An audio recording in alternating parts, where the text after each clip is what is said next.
Assalamualaikum warahmatullahi wabarakatuh. Perkenalkan, nama saya Tania Biendola. Saya dari Stikes Mercu Bakti Jaya Padang dari S1 Keperawatan.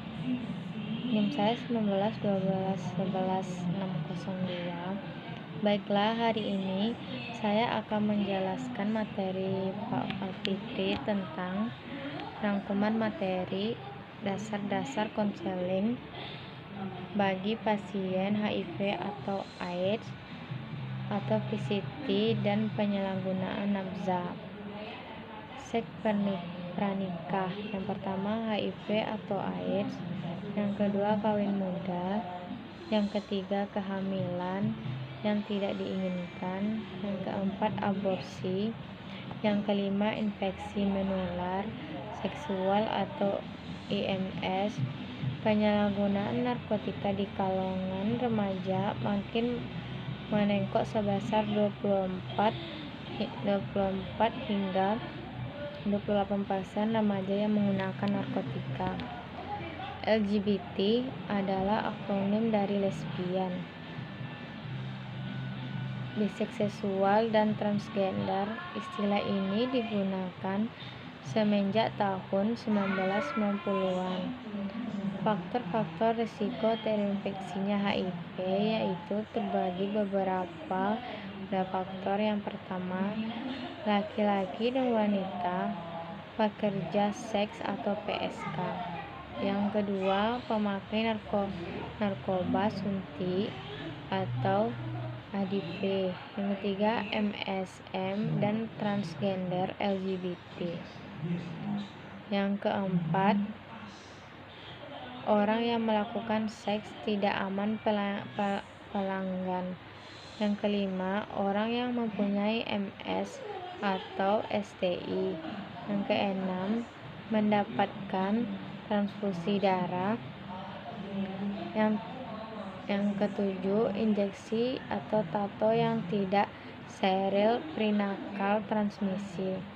Yang selanjutnya, estimasi ODA di Indonesia. Laporan Kemenkes RI sejak 2005 sampai September 2020, HIV semenjak 409 sampai 857 kasus dan AIDS sebanyak 1.002.700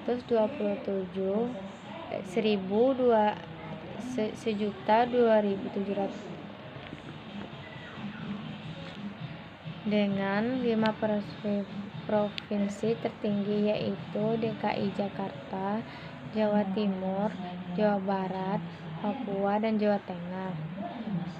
Siklus hidup HIV, virus bebas dinding dan fission, infeksi, reverse transkripsi, integrasi transkripsi.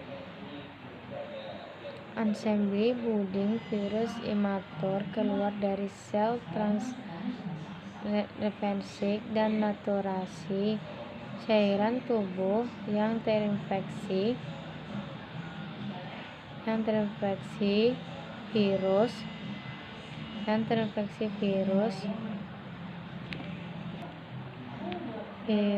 imatur keluar dari sel-sel terinfeksi dan maturasi cairan tubuh yang terinfeksi HIV, risiko tinggi darah dan cairan mani, cairan vagina, ASI. Sedangkan AIDS, masalah yang muncul yaitu fisik, psikologis, sosial, dan spiritual. Faktor-faktor mempengaruhi stigma terhadap orang dengan HIV atau AIDS yaitu terbagi dari beberapa bagian, yaitu yang pertama HIV atau AIDS, penyakit mematikan. Yang kedua, HIV atau AIDS, penyakit karena perbuatan melanggar susila, kotor, tidak bertanggung jawab, kurangnya pengetahuan yang benar tentang cara penularan HIV. Selanjutnya, VCT sebagai titik awal. Yang pertama, menerima keadaan terinfeksi HIV. Yang kedua, merencanakan perubahan perilaku, membantu mengurangi stigma. Selanjutnya, memfasilitasi akses pelayanan sosial. Selanjutnya, memfasilitasi akses pelayanan medis dan memfasilitasi kegiatan pencegahan penyertaan HIV atau AIDS. Selanjutnya, merencanakan untuk masa depan. Konseling tujuan yaitu membantu setiap individu untuk bertanggung jawab antar hidupnya sendiri dengan mengembangkan kemampuan mengalami keputusan bijak dan realistik. Konseling berbeda dengan edukasi kesehatan. Konseling HIV dan AIDS merupakan komunikasi konfidensial dua arah area muka di antara klien dan konselor. Prinsip layanan konseling dan tes HIV terbagi menjadi beberapa bagian, yaitu yang pertama kerahasiaan, yang kedua persetujuan, yang ketiga konseling. Selanjutnya, prinsip komunikasi konseling pada pasien dengan HIV atau AIDS. Penyalahgunaan nafsa. Kita harus berpikir positif terhadap ODA dan memberi dilakukan dan tidak harus mengucilkan pasien ODA. Perubahan paradigma. HIV atau AIDS dapat mengenai siapapun tanpa membedakan status sosial, pendidikan, agama, warna kulit, dan latar belakang. HIV atau AIDS sudah ada obatnya sekalipun tidak menyentuh terapi mengambilkan kualitas hidup penderitanya. Keterampilan mikrospesifik berikut merupakan dasar penting: mendengarkan aktif, mengajukan pertanyaan, hening, perilaku verbal,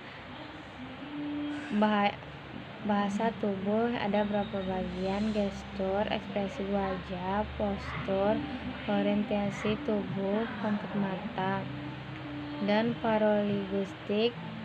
Yang pertama, tarikan nafas; yang kedua, hembusan nafas; yang ketiga, berdehem, suara tak menyenangkan; yang keempat, perubahan nada suara; yang kelima, kelancaran bicara. Selanjutnya, C. VCT dan dasar konseling bagi ODA.